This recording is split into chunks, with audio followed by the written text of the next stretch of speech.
నమస్తే, welcome to our channel. ప్రముఖ ఆధ్యాత్మికవేత్త, వాస్తు జ్యోతిష్య పండితులు శ్రీ మాడుగుల శివప్రసాద్ శర్మ గారు ఉన్నారు. వారితో మాట్లాడదాం. నమస్కారం గురువు గారు. అయితే గురువు గారు, రకరకాల కారణాల వల్ల కొంతమందికి వివాహం ఆలస్యం అవుతుందండి. కారణాలు ఏమైనప్పటికీ వివాహం ఆలస్యం అయితే వాళ్ళు పాటించాలంటే ఎటువంటి నియమాలు పాటించాలి, లేదా ఏ రెమెడీస్ చేస్తే త్వరగా వివాహం అవుతుంది? కొంతమందికి వివాహం అయ్యన వాళ్ళకి త్వరగా పిల్లలు పుట్టరు. అంటే టెస్ట్ చేయించుకుంటే ఏం లేదు, ప్రాబ్లం ఏమీ లేదు అని డాక్టర్స్ కూడా చెప్తారు, కానీ అయినా సంతానం ఆలస్యం అవుతుంది. వాళ్ళకు కూడా కొన్ని రెమెడీస్ చెప్పండి. శ్రీ మహాగణాధిపతయే నమః. ఐం మహాసరస్వత్యే నమః. శ్రీ లలితాంబికాదేవియే నమః. వివాహము ఆలస్యం అవుతుంది ఎందుకు అనేటువంటిది ఒకటి. ఈ రోజుల్లో సంతానము కాని వాళ్లకు ఏమిటి, ఎందువల్ల అనేటువంటివి రెండు. వివాహము, సంతానము రెండు ఇంచుమించు వివాహం అయిన తర్వాత సంతానము. కాబట్టి ఇక్కడ ఏముంటుందంటే అమ్మ, జాతకంలో చాలా మంది వివాహము అనంగానే కాలసర్ప దోషాలు, జాతకాల్లో 12 రకాల కాలసర్ప దోషాలు ఉంటాయి. రాహు కేతువుల యొక్క ప్రభావము, కుజుడి ప్రభావము, శుక్రుడు కళత్ర స్థానానికి. శుక్రుడు ఏమవుతుంది అంటే, శుక్రగ్రహంతో ఎవరు కలిస్తే ఏమిటి, ఏ గ్రహము కలిస్తే ఇది ఇబ్బంది, శుక్రరాహువులు కలిస్తే ఏమిటి, లగ్నములో కేతు ఉంటే, ఇలాంటివన్నీ కూడా మనం ఒక్కసారిగా జాతకాల్లో చూస్తుంటాం. చూసినప్పుడు చాలా మంది తెలియక ఏం చేస్తున్నారు అంటే, కాళహస్తికి వెళుతున్నాము, కొక్కే సుబ్రహ్మణ్య స్వామి దేవాలయానికి వెళ్ళి చేసుకొచ్చాము పరిహారం, ఇంకో చోటికి వెళ్ళి చేసుకొచ్చాం, అయినా ఎందుకో మరి కాలేదు అనేటువంటి భావనతో కొంతమంది నాకు చాలా మంది ఫోన్లు చేసి రావటము, చేయటము, అడగడం కూడా జరిగింది ఈ ప్రసార మాధ్యమాల ద్వారా చూసి. ఇక్కడ ఏముంటుందంటే అమ్మ, మామూలుగా దేవాలయాలలో పూజలు చేసుకుంటే పుణ్యం వస్తుంది. ముందు మనం తెలుసుకోవాల్సింది, నిత్యము అనుష్ఠానము చేసుకునేటువంటి వాళ్లకు నిత్యానుష్ఠానము, నిత్యాగ్నిహోత్రులు ఉంటారు. రోజు అగ్నిహోత్రం చేసేటువంటి ఆయన్ను సోమయాజి అంటారు, నిత్యాగ్నిహోత్రుడు. మరి వాళ్ళకి ఇబ్బందులు రాలేదా? వచ్చాయిగా, వస్తున్నాయిగా. రోజు పూజ చేసుకునేటువంటి అర్చకులకు మాత్రం లేవా? ఉంటున్నాయిగా. అవి కూడా ఆలోచన చేయాలి కదా. మరి దేవాలయాలకు ఎందుకు వెళుతున్నాం మనము? అటువంటిది మనం ఊరికే పుణ్యం వస్తుంది అనడానికి ఎందుకు పోతున్నాము? మనము పాపము పోనప్పుడు పుణ్యం వస్తుంది అని ఎందుకు పోతున్నట్టు అంటే, దీని వలన దేవాలయాలకు పోవడం వలన ఏమవుతుంది అంటే, పుణ్యకార్యాలు ఏవైతే చేస్తామో అవన్నీ మన పిల్లలకు, సంతానానికి మేలు జరుగుతాయి.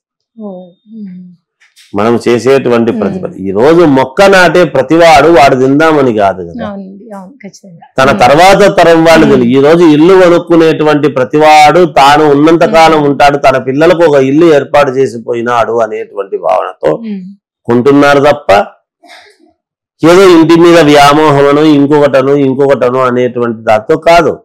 వాళ్ళు ఉంచుకుంటారు, ఉంచుకోరు, తర్వాత సంగతి. అదేమిటి అంటే, అది మళ్ళా మనము చేసుకుని మనము కొన్న విధానాన్ని బట్టి, మనం ఏం చేసుకొనింటే వాళ్లకు ఉంటుంది, ఏమి చేస్తే కొంటే మనం వాళ్ళ జీవితంలో ముందుకు వెళతారు.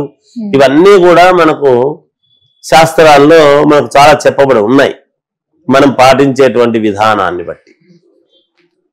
అలా ఏమవుతుంది అంటే, వీళ్ళకు వివాహం ఆలస్యం అవుతున్నది అంటే, కుజుడు ఎక్కడున్నాడు? దోషం మేము పోయొచ్చామండి, కాళహస్తికి పోయి సామూహికంగా పూజ చేసుకుని వచ్చినాము, అయినా జరగలేదు. అట్లా కాదు. చేసేటువంటి విధానాలు వేరున్నాయి. ఆ ప్రక్రియ దేనికి దానికి చేసి, వాళ్ళు పూజ చేసుకున్న నాడు వాళ్ళు వేసుకున్నటువంటి వస్త్రాలు ఇంకా వేసుకోకూడదు, అది వదిలేయటం. ఇలాంటివి కొన్ని ఉన్నాయి, చేసే విధానాల్లో కూడా ఉన్నాయి. అయితే ఎవరెవరికి దోషాలు ఎంత శాతము అనే దాన్ని బట్టి కూడా ఉన్నాయి. కొన్ని రాసుల రీత్యా పరిహారం అయ్యేటివి ఉంటాయి, కొన్ని నక్షత్ర రీత్యా పరిహారం అయ్యేటువంటివి ఉంటాయి. రెండు జాతకాలు చూసినప్పుడు ఇద్దరికి ఈ దోషాలు ఉన్నాయి అన్నప్పుడు చేసే విధానం ఏమిటి అనే పద్ధతి. ఇలా చాలా మందికి తెలియక ఏముందిలే అనుకొని చేసుకొని వాళ్ళ దోషాలు ఖచ్చితముగా వాళ్ళ పిల్లలకు వస్తాయి. 100% వస్తాయి. రావు అని అనడానికి లేనే లేదు. వీళ్ళ సంతతి వీళ్ళ దోషాలు ఖచ్చితంగా వీళ్ళు ఎప్పుడైతే పరిహారం చేసుకోకుండా అలాగే కాలం గడుపుతారో వీళ్ళ దోషాలన్నీ పిల్లలకు కూడా అదే ఇబ్బందుల్లో లగ్నంలో కుజుడు ఉండడమో ఇంకొకటో ఇలాంటివి కాలసర్ప దోషాలకు మాంగళీయక దోషము, భగోడ నాడీ దోషం, ఇలాంటి దోషాలు ఏదో దోషాలు ఏర్పడడం అనేటువంటిది సహజం వస్తాయి జాతకం రీత్యా. అలా రాకుండా చూసుకోవాల్సినటువంటి బాధ్యత ఉంటుంది. ఆడపిల్లల్లో ముఖ్యంగా రజస్వల అయిన సమయం ఎటువంటిది? శాంతి నక్షత్రమా ఏమిటి? ఏ నక్షత్రంలో పుట్టారు? మూలా నక్షత్రము, జ్యేష్ఠ నక్షత్రము ఇలాంటి నక్షత్రాలు కొన్ని శాంతి నక్షత్రాలు. శాంతి చేసినారా లేదా పుడుతూనే? అప్పుడు ఏదో స్తోమత లేక చేయలేదు గురువు గారు అనేటువంటివి వస్తాయి. అలాగే గర్భదోషాలు, రాహుకేతువుల వలన ఒక స్త్రీమూర్తికి గర్భదోషం అనేటువంటివి వస్తాయి. ఆ గర్భదోషాల వలన కూడా పురుషుడికైనా స్త్రీకైనా గర్భదోషాలు ఉంటేనే సంతానం కలగదు అనేటువంటిది, ఆలస్యం అవుతుందని చెప్తాడు. ఆ గర్భదోషాలు పోవాలి అంటే వాళ్లకున్నటువంటి జాతకాన్ని బట్టి, వాళ్లకు నడిచేటువంటి గ్రహస్థితులను బట్టి ఏమి చేస్తే వాళ్లకు త్వరితగతిన సంతానం అవుతుంది. కొంతమంది ఏమి చేసినా కాని వాళ్ళు ఉంటారు. అప్పుడు మనం ఏం చేస్తాం? ఏం చేయలేముగా. ఇంకొన్న పెంచుకోండి అని చెప్తాం, దత్తత తీసుకోండి అని చెప్తాం. అయ్యే యోగము ఉండి దాన్ని కరెక్ట్ గా మనము సమన్వయము చేసుకొని దానికి తగ్గట్టుగా ఎప్పుడైతే మనం పరిహారం చేస్తామో తప్పకుండా సంతానం అవుతుంది. అలాగే వివాహ బంధము కూడా ఇవాళ రోజున చాలా ఆలస్యం అవుతుంది. మనకు నచ్చితే వాళ్లకు నచ్చవు, వాళ్లకు నచ్చితే మనకు నచ్చవు, దగ్గర వరకు వచ్చి తప్పిపోవటము, ఇదిగో వస్తాం చేస్తాం అని చెప్పి మాట్లాడము, వాళ్ళు రాకుండా పోవడము, మధ్యవర్తికి ఏమి చెప్పకుండా పోవడము, ఆ మధ్యవర్తి అడుగుదామంటే వాళ్ళు పలకకుండా పోవడము, వాళ్ళు పలకపోతే మధ్యవర్తి వీళ్లకు పలకకుండా పోవటము, ఇలాంటివన్నీ కూడా ఒకదానికోటి ఎందుకు జరుగుతాయి అంటే కుజుడి యొక్క ప్రభావము, రాహుకేతువుల యొక్క ప్రభావము, వీటి వలననే జాతకం అనేటువంటిది ఎప్పుడు కూడా మనం అన్ని చూడాల్సిన అవసరం. ఆ జాతకం ఎప్పుడైతే మనం క్షుణ్ణంగా పరిశీలన చేసి ఏమి లోపం ఉందో మనం సరిదిద్దుకున్నారు అంటే జరగంది ఏముంటుంది, తప్పకుండా జరుగుతుంది. అయితే ఇక్కడ మరి ఇది గతంలో ఉన్న వాళ్ళందరూ మేధావులు గారా, మనం మాత్రమే మేధావులమా?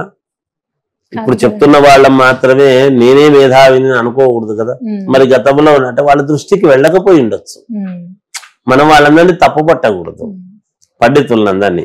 ఆ పండితుల దృష్టికి వీళ్ళు తీసుకుపోయి ఉండకపోవచ్చు. ఒక్కోసారి అంత తదేక దృష్టితో చూడకుండా ఏదో క్యాజువల్ గా సరేలే అవుతుంది పో అని చెప్పుండొచ్చు. వాళ్ళ యొక్క స్థితిగతులు, వాళ్ళకు ఉండేటువంటి విధానాన్ని బట్టి అలా జరుగుతుంది. ఇంకా కొంతమంది మనము వ్యక్తులను బట్టి పూజలు, ధనికుడైతే ఒక రకమైన పూజ, పేదవాడికైతే ఒక రకమైనటువంటి పూజ ఏముండవు. పూజల్లో పూజలు అంతే. అది ఏది పరిహారం కావాలనో, ఏది ఎంతవరకు చేయాలనో అంతవరకు చేయించడం అనేది మన ధర్మం, అంతే కదా. ధనికుడికి అయితే మనమేమో బంగారు హోమం ఏమైనా తావి బంగారు హోమం చేస్తామా, డబ్బులు దండి ఉన్నాయని. వాళ్ళకైనా ఇటుకలు పెట్టి చేయటమే. సరే, అవి కూడా లేకుండా ఈ రోజు అంతా ఐరన్ పెట్టి చేసేటువంటి రోజులు వచ్చినాయి, ఏదో చేస్తున్నారు. పేదవాడికి అయితే ఏదో 2 మన ఇటుక పిల్లలు పెట్టి దానికి పేడ, ఇది ఆవు పేడ అంతా కూడా వృద్ధి చేసి మనం చేస్తున్నాము. కోటీశ్వరుడికి అయితే మనం బంగారు హోమం పెడతాము అనేది ఏమిటి అనేటువంటిది చూసి ఆ పరిహారం ప్రకారంగా చేసుకుంటే తప్పకుండా వివాహము అవుతుంది, మనము సంతానం కూడా జరుగుతుంది తల్లి. అది చూసుకోవాలి, అంతే, ఏం లేదు. జాతక దోషాలు ఏంటి అనేది ధన్యవాదాలు గురువు. జయ వస్తు.